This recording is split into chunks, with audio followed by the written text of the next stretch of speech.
একজন পাপীকে আল্লাহ সারা জীবনের গুনাহ মাফ করে দিয়েছেন শুধু ঘুমের ঘরে একবার আল্লাহ নামটা ডাকার কারণে। আরেকটু জোরে সুবহানাল্লাহ। হাসরের ময়দানে একজন বান্দাকে আল্লাহ জান্নাত দান করবেন শুধু সে ঘুমের ভিতরে আল্লাহ বলে ডেকেছিল।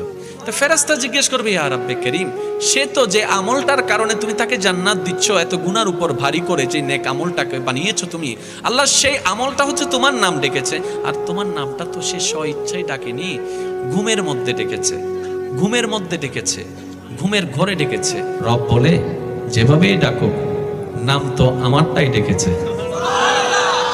যেভাবে ডাকুক নাম তো আমারটাই ডেকেছে, নাম তো আমারটাই ডেকেছে, আর আমি তার ওই নামটা টাকাকে কবুল করেছি।